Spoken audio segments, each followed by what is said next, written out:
कि एक्सपांसन का मतलब क्या होता है, बॉडी एक्सपांड क्यों करती है।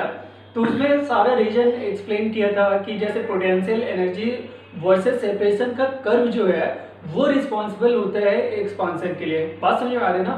तो इसके साथ आज के लेक्चर में टाइप ऑफ एक्सपांसन और सॉलिड, लिक्विड और गैस में एक्सपांसन किस टाइप का होगा, 1 डायमेंशनल, 2 डायमेंशनल या 3 डायमेंशनल। तो समझना है यहाँ पे मैं आपको बोलूँ तो सॉलिड और बॉडी सबसे ज्यादा एक्सपांड किस में करेगा। तो आप हमेशा याद रखना एक्सपांसन के बेसिस से देखा जाए तो ये नोट कर लेना है यहाँ पे एक्सपांसन। ठीक है, एक्सपांसन अगर देखा जाए तो सबसे ज्यादा किस में आता है, यहाँ पे गैस में। गैस का अगर देखा जाए एक्सपांसन सबसे मैक्स होता है। बात समझ आ रहा है। उससे कम लिक्विड का होगा सेम टेम्परेचर पे। समझ में आ रहा है ना। सेकेंड क्या होता है यहाँ पे, लिक्विड का एक्सपांसन क्या होता है उससे कम होगा। और फिर अगर देखा जाए तो सॉलिड का और भी कम होता है। सॉलिड का एक्सपांसन अगर देखा जाए तो और कम होगा। तो याद रखें यहाँ पे ये चीज ऑर्डर ऑफ एक्सपांसन है कि सबसे ज्यादा अगर सेम टेम्परेचर पर रेज कर रहे हो गैस को तो सबसे ज्यादा एक्सपांड करता है गैस। देन आफ्टर क्या होता है यहाँ पे लिक्विड और फिर क्या होगा सॉलिड। तो ये समझने वाली बात है। और एक चीज ये भी ध्यान देना है यहाँ पे कि लिक्विड यहाँ पे सॉलिड में ना याद रखना है यहाँ पे कि 3 टाइप के डायमेंशन पॉसिबल है। ये लेंथ वाइज भी इंक्रीज करता है, एरिया वाइज भी और वॉल्यूम के अकॉर्डिंग। बात समझ आ रहा है। इसमें लेंथ में भी इंक्रीमेंट आता है और साथ साथ एरिया में भी इंक्रीमेंट आते हैं और साथ साथ वॉल्यूम में भी इंक्रीमेंट आता है। किसमें, सॉलिड के केस में। अगर आप बताओ 1 डायमेंशनल एक रॉड है, अब इसको हीटअप करोगे, सॉलिड की बात कर रहा हूँ, इसका लेंथ तो बढ़ जाएगा ना। इसका लेंथ बढ़ेगा कि नहीं।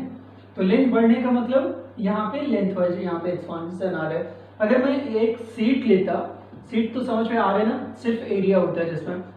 अगर इसको हीट करोगे तो इसका क्या होगा, यहाँ पे एरिया बढ़ेगा कि नहीं। बात समझ आ रही है ना। तो यहाँ पे एरियल एक्सपांशन होगा। इसमें क्या होगा, यहाँ पे एरियल एक्सपांशन। तो ये लेंथ बेसिस एक्सपांशन, ये एरियल बेसिस एक्सपांशन हो गया। तीसरा वॉल्यूम। अगर मान लो यहाँ पे सॉलिड क्यूब है, समझने वाली बात बच्चे, यहाँ पे सॉलिड क्यूब है। अब अगर इसका टेम्परेचर अगर रेज करें, जैसे इसका टेम्परेचर हमने रेज किया या फिर इसका टेम्परेचर रेज किया या फिर इसका टेम्परेचर रेज किया। अगर इसका टेम्परेचर रेज करोगे तो याद रखना यहाँ भी एक्सपांड करेगा, लेकिन क्योंकि 3 डायमेंशनल बॉडी है तो वॉल्यूमेट्रिक एक्सपांशन आएगा। तो याद रखना सॉलिड में लेंथ वाइज भी एक्सपांशन आता है, एरियल वाइज भी आते हैं और फिर वॉल्यूम वाइज भी आते हैं। लेकिन अगर मैं बात करूं यहाँ पे लिक्विड और गैस का, ये बहुत महत्वपूर्ण बात बोल रहा हूँ, मतलब इंपॉर्टेंट फैक्ट है कि अगर लिक्विड और गैस तो इसमें एक ही टाइप का एक्सपांशन पॉसिबल है लिक्विड एंड गैस के लिए। वो कौन सा एक्सपांशन पॉसिबल है, तो याद रखना सिर्फ वॉल्यूम एक्सपांशन। क्योंकि लिक्विड क्या होते हैं, लिक्विड या गैस 3 डायमेंशनल बॉडी होते हैं, उसमें लेंथ या एरिया नहीं, तीनों मतलब वॉल्यूम होता है।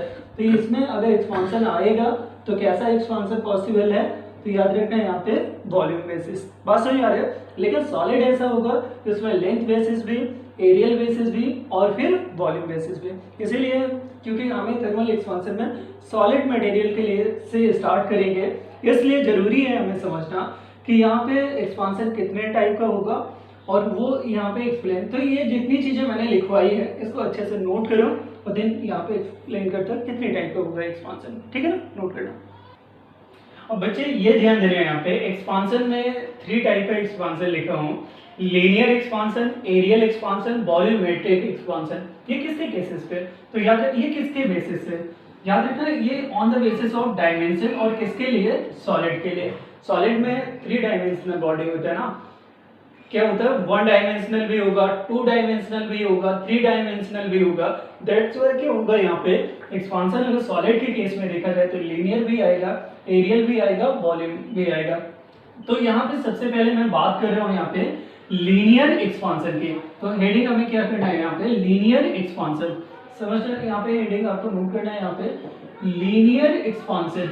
ये बहुत इंपॉर्टेंट है और क्वेश्चन आता है इस पर, नीट और जेई दोनों के लिए बोल रहा हूँ। लेकिन लीनियर एक्सपांशन होता क्या है आपको तो, अगर मान लो एक रॉड है, बात समझ आ रही है ना, एक रॉड होता है जिसका लेंथ दे रखा है, कितना दे रखा है यहाँ पे L0, समझ आ रही है ना। अब इसको हीट करते हो, बात समझ आ रही है ना, तो क्या इसका लेंथ बढ़ेगा कि नहीं। अगर इसका टेम्परेचर आप बढ़ाओगे, बात समझ आ रहा है, टेम्परेचर में चेंज ला रहे हो टेम्परेचर में क्या ला रहे हो यहाँ पे चेंज। डेल्टा का मतलब याद रखना चेंज होता है। तो अगर यहाँ पे टेम्परेचर का चेंज कर रहे हो, ये मान रहे हो यहाँ पे टेम्परेचर बढ़ा रहे हो, तो यहाँ पे इसका लेंथ क्या होगा, डेफिनेटली यहाँ पे इंक्रीज होगा कि नहीं लेंथ। बात समझ आ रहा है ना, लेंथ इसका बढ़ जाएगा, ठीक है। इसका लेंथ अगर देखा जाए तो यहाँ पे इंक्रीज हो जाएगा, और लेंथ इंक्रीज होगी, मान लो यहाँ पे कितना आ रहा है, यहाँ पे डेल्टा एल, समझना है यहाँ पे ये चेंज कितना आ रहा है लेंथ का, डेल्टा एल। पहले इनिशियल लेंथ कितना था एल नॉट, और यहाँ पे इतना लेंथ बढ़ गया। कैसे बढ़ा, आपने टेम्परेचर बॉडी को हीट किया। कभी कभी रॉड को आप फ्लेम के सामने, मैं बहुत बेसिक एग्जांपल देता हूँ, एक फ्लेम है, बात समझ आ रही है ना, और इसके सामने क्या होता है, यहाँ पे रॉड आप रखते हो, तो ये रॉड अगर रखोगे तो धीरे धीरे हीट करने पे क्या होगा, इसका लेंथ बढ़ेगा कि नहीं। मान लो इस रॉड को यहाँ पे ले जाके यहाँ पे हीट कर रहे हो, ठीक है, तो इस रॉड को हीट अप करोगे तो इसका लेंथ क्या होगा, बढ़ जाएगा। तो यही चीज यहाँ पे एक्सप्लेन कर रहा हूँ लीनियर एक्सपांशन में, कि एक वन डायमेंशनल बॉडी था जिसका इनिशियल मतलब रॉड था, जिसका इनिशियल लेंथ एल नॉट था। इसका टेम्परेचर हमने चेंज किया, टेम्परेचर बढ़ा भी सकते, चेंज का मतलब बढ़ाना या घटाना, डिक्रीज भी कर सकते हैं, इंक्रीज भी कर सकते हैं, लेकिन हम कर क्या रहे हैं यहाँ पे इंक्रीज। इंक्रीज करेंगे तो यहाँ पे लेंथ बढ़ेगा, लेंथ कितना बढ़ रहा है, डेल्टा एल। तो यहाँ पे डेल्टा एल का मतलब चेंज इन लेंथ हो गया, और ये क्या होता है यहाँ पे इनिशियल लेंथ। तो क्या ये डेल्टा एल किस किस फैक्ट पे डिपेंड करते हैं, समझना है यहाँ पे।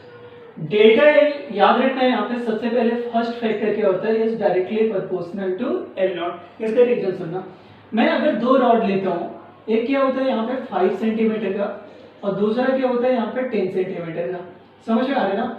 दोनों रॉड का टेम्परेचर समझना है यहाँ पे, दोनों रॉड का टेम्परेचर क्या होता है यहाँ पे सेम इंक्रीज करते हो, मतलब यहाँ पे change of temperature delta T का वैल्यू कितना होता है 40 डिग्री सेल्सियस, और इधर भी डेल्टा टी कितना आ रहा है इसके लिए भी 40 डिग्री सेल्सियस।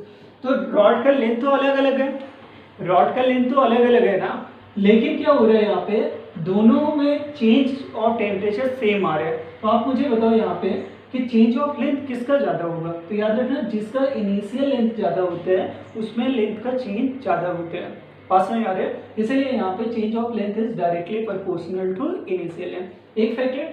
दूसरा क्या होता है यहाँ पे, अगर चेंज ऑफ लेंथ की बात करूं तो it is directly proportional to change of temperature, पास में आ रहे हैं। ये क्यों होता है, तो इसका रीजन यहाँ पे इस एग्जांपल से समझो, दो रॉड सिमिलर लेंथ के हैं 5 सेंटीमीटर, और दूसरा भी क्या होता है यहाँ पे 5 सेंटीमीटर, समझ में आ रहा है ना। लेकिन यहाँ पे क्या होता है, इसका इसमें इस रॉड के लिए चेंज ऑफ टेम्परेचर ला रहे हो यहाँ पे 40 डिग्री, और इस रॉड के लिए कितना ला रहे हो यहाँ पे चेंज ऑफ टेम्परेचर अगर देखा जाए यहाँ पे 80 डिग्री। आप मुझे खुद बताओ कि ए और बी दो रॉड थे, इसमें ज्यादा टेम्परेचर इसको चेंज कर रहे हो, मतलब क्या होता है ज्यादा से ज्यादा हीट दे रहे हो, ज्यादा हीट दे रहे हो तो यहाँ पे इसका लेंथ ज्यादा इंक्रीज करेगा कि नहीं भाई, जिसको ज्यादा टाइम तक हीट करोगे उसमें तो लेंथ का चेंज ज्यादा आएगा। इसलिए यहाँ पे change of length is directly proportional to change of temperature. इतना अगर समझ में आ रहे हो तो यहाँ पे ये ध्यान देना आप कि इन दोनों ही इक्वेशंस को फर्स्ट और सेकंड को एक साथ अगर कंबाइंड लिखा जाए, फर्स्ट और किसको सेकंड को, तो यहाँ पे क्या रिजल्ट मिलेगा हमें, तो ध्यान देना यहाँ पे डेल्टा एल बिकम्स टू कितना हो जाएगा यहाँ पे एल नॉट, क्योंकि इनिशियल लेंथ को एल नॉट माना है हमने, और इधर क्या होता है यहाँ पे डेल्टा टी। अब ये होता है यहाँ पे प्रोपोर्शनलिटी का साइन हटाते हो तो ये हमेशा याद रखना यहाँ पे कि एक यहाँ पे कांस्टेंट आता है, और ये कांस्टेंट मैं अल्फा से रिप्रेजेंट कर रहा हूँ, ये प्रोपोर्शनलिटी का साइन है, ये अल्फा। नहीं तो एक आध बैठ के सोचे और सर इधर तो वही सिंबल ला के रख दिया और ये इक्वल लगा रखा है, समझ में आ रहे ना। ये प्रोपोर्शनलिटी का साइन है, ये अल्फा है, बोथ आर डिफरेंट थिंग। और इधर क्या होता है यहाँ पे एल नॉट, और इधर क्या होता है डेल्टा टी। अब ये अल्फा आने की जरूरत क्यों पड़े इसको, कभी भी प्रोपोर्शनलिटी का साइन हटाते हो तो ऑलवेज याद रखना एक कांस्टेंट टर्म आता ही है, इसलिए डेल्टा एल बिकम्स टू कितना आ रहा है यहाँ पे alpha L naught delta T. अब एक चीज ध्यान देना है यहाँ पे, जो लेंथ इस रॉड का है फाइनल लेंथ मान लो कितना हो रहा है यहाँ पे एल, पहले इनिशियल एल नॉट था, फाइनल लेंथ इतना पूरा कितना हो जा रहा है यहाँ पे एल, और ये कितना था ओवरऑल देखा जाए तो यहाँ पे एल नॉट। तो मुझे ये बताओ आप कि क्या यहाँ पे L not plus delta T delta L लिख सकता हूँ कि नहीं भाई, ये इतना रॉड दिस प्लस दिस आना चाहिए कि नहीं, और ये किसके बराबर है एल नॉट के, और ये किसके बराबर है डेल्टा एल के। तो फाइनल लेंथ अगर देखा जाए initial length plus change of length, बात समझ आ रहा है। यहाँ पे सबका मीनिंग भी लिख दे रहा हूँ। एल का मतलब क्या होता है यहाँ पे फाइनल लेंथ, समझ आ रहा है ना, फाइनल लेंथ। और एल नॉट का मतलब होता है इनिशियल लेंथ, ये क्या होता है यहाँ पे इनिशियल लेंथ, ठीक है ना। और इधर क्या होता है यहाँ पे डेल्टा एल का मतलब होता है चेंज ऑफ लेंथ, ये क्या होता है यहाँ पे चेंज ऑफ लेंथ। तो ये ध्यान देना, यहाँ पे तीन चीजें मैंने बोले यहाँ पे कि एल, एल नॉट और डेल्टा एल। तो यहाँ से क्या रिजल्ट निकलेगा, तो आप मुझे बताओ यहाँ पे कि हमने क्या लिखा, L is equal to L naught और इधर प्लस क्या होता है यहाँ पे डेल्टा और ये क्या होता है यहाँ पे एल। डेल्टा एल का वैल्यू रख दो यहाँ पे, डेल्टा एल का वैल्यू रखोगे तो एल नॉट प्लस क्या होता है यहाँ पे ये कितना आ जाएगा alpha L naught delta T आ जाएगा कि नहीं। अब इन दोनों में कॉमन क्या है, तो याद रखना है यहाँ पे एल नॉट, यहाँ पे क्या बचेगा 1 प्लस अल्फा डेल्टा टी और इधर क्या बचेगा यहाँ पे एल। यहाँ पे एक इंपॉर्टेंट फॉर्मूला निकल के आ रहा है, यहाँ पे लीनियर एक्सपांशन में फाइनल लेंथ और इनिशियल लेंथ के बीच में एक रिलेशन विद टेम्परेचर, ठीक है ना। अब एक चीज और समझने वाली बात है, यहाँ पे अल्फा का मतलब क्या है, तो ये कोफिशिएंट ऑफ प्रोपोर्शनैलिटी, जिसको मैं मतलब अगर सही से बोलूं तो यहाँ पे इसको क्या बोलते हैं यहाँ पे coefficient of linear expansion, coefficient of linear expansion, coefficient of linear expansion, ठीक है ना, लीनियर एक्सपांशन। और डेल्टा टी क्या होगा, तो याद रखें यहाँ पे change in temperature, change in temperature. तो इतना नोट करना बच्चे, यहाँ पे जितनी चीजें अभी एक्सप्लेन की देन फर्दर। अब बच्चे आगे ध्यान देना है, यहाँ पे ये फॉर्मूला लीनियर एक्सपांशन के लिए L not 1 plus alpha delta T, जहाँ पे हर एक देखा जाए तो सबका मतलब समझाया था यहाँ पे जितने भी टर्म है। एल का मतलब फाइनल लेंथ, एल नॉट का मतलब इनिशियल लेंथ, अल्फा का मतलब क्या होता है यहाँ पे कोफिशिएंट ऑफ लीनियर एक्सपांशन और डेल्टा टी का मतलब चेंज ऑफ टेम्परेचर। अब चेंज इन टेम्परेचर, एक चीज ध्यान देना यहाँ पे अल्फा क्या होता है, ये क्वेश्चन आपके माइंड में होगा, तो यहाँ पे इसका मतलब तो समझा है। देखिए ये मटेरियल की प्रॉपर्टी होती है, बात समझ आ रहा है ना। अगर मटेरियल में अल्फा का वैल्यू ज्यादा होगा तो चेंज ऑफ लेंथ ज्यादा आएगा, अल्फा का वैल्यू कम होगा तो यहाँ पे लेंथ का चेंज कितना होता है यहाँ पे कम आएगा। लेकिन याद रखना ये वैल्यू बहुत ही कम होता है हर एक मटेरियल के लिए, नियर अबाउट 10⁻⁵ के आसपास होता है, बात समझ आ रहा है ना। ये इस ऑर्डर में होता है, बहुत लेस वैल्यू होता है, इसको भी एक्सप्लेन करूंगा। लेकिन मैं बात करता हूँ यहाँ पे यूनिट ऑफ अल्फा, यूनिट कैसे निकालते हैं, इस फॉर्मूले से मैं यूनिट निकाल रहा हूँ। बच्चे अगर समझ में आएगा तो समझ में आ जाएगा, वैसे कुछ टफ है नहीं। क्या इसे यहाँ पे L not plus L naught और अल्फा डेल्टा टी लिख सकता हूँ, हाँ ना, कुछ तो बोलोगे, यही होगा। इधर क्या होता है यहाँ पे एल माइनस एल नॉट और इधर एल नॉट अल्फा डेल्टा क्या हो जाएगा यहाँ पे टी। तो ये क्या होता है change of length divided by L naught is equal to alpha delta T. अब ये डायमेंशन भी निकालना है, यूनिट भी निकालना है, लेकिन पहले यहाँ पे ट्राई कर रहा हूँ यूनिट निकालने का, समझ में आ रहा है ना। तो ये क्या alpha delta T is equal to, ये रिजल्ट आ रहा है क्या चेंज ऑफ टेम्परेचर अपॉन क्या होता है इनिशियल लेंथ। तो क्या इसे इस तरीके से लिखा जा सकता है क्या, हाँ या ना, लिखा जा सकता है। और इधर क्या होता है यहाँ पे 1 डिवाइडेड बाय क्या होता है यहाँ पे डेल्टा टी। अगर इतना समझ में आ रहा है तो आप बताओ यूनिट निकालते हो चेंज ऑफ लेंथ, तो लेंथ ही है ना, इसका यूनिट क्या होगा मीटर, इसका भी मीटर, मीटर मीटर क्या होगा कैंसिल, और चेंज ऑफ टेम्परेचर का क्या होगा केल्विन या फिर क्या होता है यहाँ पे डिग्री सेल्सियस, दोनों सेम ही होगा। तो याद रखना यहाँ पे इसी तरीके से प्रूव हो जाता है। तो इसका यूनिट अगर देखा जाए तो क्या होता है यहाँ पे केल्विन -1, बात समझ आ रहा है ना, या ये क्या हो जाएगा यहाँ पे, और क्या होता है यहाँ पे डिग्री सेल्सियस विद माइनस है, बात समझ आ रहा है। इसी चीज को मैं ऐसे भी लिख सकता हूँ यहाँ पे पर केल्विन पर डिग्री सेल्सियस, पर केल्विन और पर डिग्री सेल्सियस। अच्छा पर केल्विन पर डिग्री सेल्सियस दोनों क्यों आ रहे, एक आपके बच्चे के डाउट ऐसे भी आ सकते हैं कि केल्विन भी आ रहा है डिग्री सेल्सियस भी आ रहा है। इसका कारण क्या होता है यहाँ पे चेंज ऑफ टेम्परेचर अगर देखा जाए तो केल्विन, क्योंकि अभी लास्ट लेक्चर टेम्परेचर में हमने सीखा था कि केल्विन में चेंज ऑफ टेम्परेचर और क्या होता है यहाँ पे डिग्री सेल्सियस में, बात समझो दोनों में सेम आता है। अगर 10 डिग्री का इसमें चेंज हो रहा है तो इसमें भी आता है, बात समझो, दैट्स व्हाई यहाँ पे दोनों यूनिट पॉसिबल है। एसआई यूनिट होता है यहाँ पे केल्विन लेकिन साथ साथ डिग्री सेल्सियस भी पॉसिबल है। क्यों? क्योंकि चेंज ऑफ टेम्परेचर सेम आता है, इसलिए अल्फा का यूनिट क्या होगा? पर केल्विन और पर डिग्री सेल्सियस। इसी चीज को ऐसे भी केल्विन -1 और क्या होता है यहाँ पे डिग्री सेल्सियस -1 भी लिखा जा सकता है, ठीक है ना। डायमेंशन अगर देखा जाए तो यहाँ पे सीधे सीधे एसआई यूनिट कितना आ रहा है, तो यहाँ पे पर केल्विन, तो इसका डायमेंशन क्या होगा यहाँ पे K-1। समझ में आया ना? इसको भी जल्दी से नोट करना, समझ में आ रहा है बच्चे, ध्यान देना है यहाँ पे। और जैसे कि हमने कॉन्सेप्ट लीनियर एक्सपेंशन सीखा, तो उसमें क्वेश्चन करना जरूरी है, क्योंकि फिजिक्स में इस बात को हमेशा याद रखना कि कोई भी कॉन्सेप्ट पढ़ते हो तो उस पर प्रॉब्लम्स अगर करते हो तो और अच्छे से कॉन्सेप्ट समझ में आता है। तो समझना, यहाँ पे एक क्वेश्चन दे रखा है, the coefficient of linear expansion of iron is 0.00011 kelvin पर केल्विन। समझ में आ रहा है ना? देखो यूनिट पर केल्विन लगा है कि नहीं, जो अभी समझाया था। And iron rod is 10 metre long at 27 degree Celsius. The length of the rod will be decreased by 1.1 mm when the temperature of the rod change to। बात समझ आएगा? यहाँ पे ये बोल रहा है कि एक रॉड है जिसका इनिशियल लेंथ कितना दे रखा है। इनिशियल लेंथ अगर देखा जाए तो यहाँ पे दे रखा है 10 मीटर। समझ में आ रहा है ना? अल्फा कितना दे रखा है, तो यहाँ पे 0.00011 और ये क्या होता है यहाँ पे 40 है, और ये कितना हो जाएगा यहाँ पे -1। समझ में आ रहा है ना? और इसके साथ अगर देखा जाए तो यहाँ पे अल्फा इज इक्वल टू 0.00 इतना आ रहा है, और यहाँ पे चेंज ऑफ लेंथ आ गया।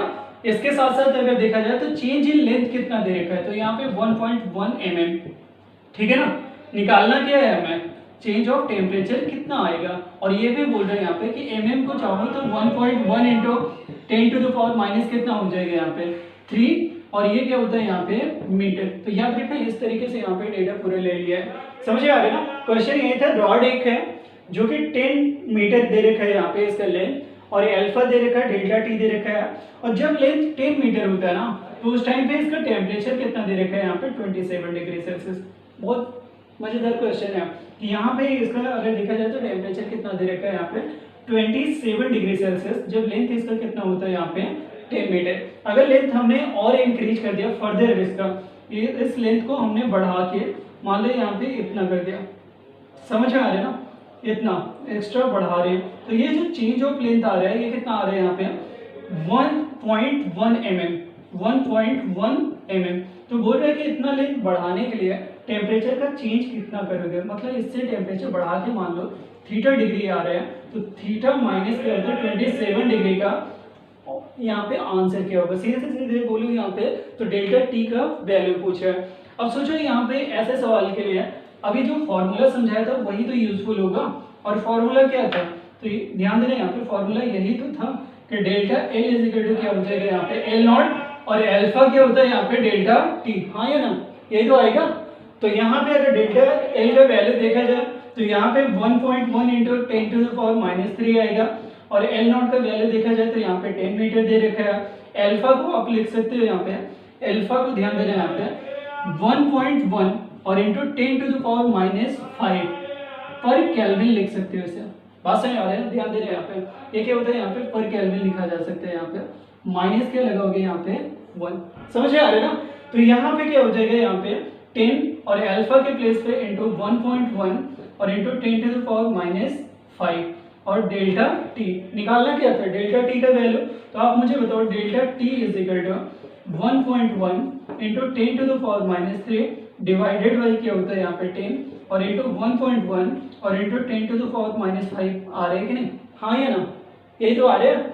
तो 1.1 को कैंसिल करेगा तो ये कितना बचेगा 10 टू द पावर -3 और ये कितना आ जाएगा यहाँ पे 10 टू द पावर -4 क्यों आ रहा है? 10 इंटू 10 टू द पावर यहाँ पे 5, तो यहाँ पे पावर +1 और यहाँ पे -5, तो कितना बचेगा यहाँ पे -4 और ये चीज क्या हो जाएगा यहाँ पे 10 टू द पावर -3 + 4 सॉल्व करके कितना आएगा यहाँ पे 10 degree Celsius. Change of temperature कितना आ रहा है यहाँ पे 10 डिग्री सेल्सियस। कौन सा ऑप्शन सही होगा?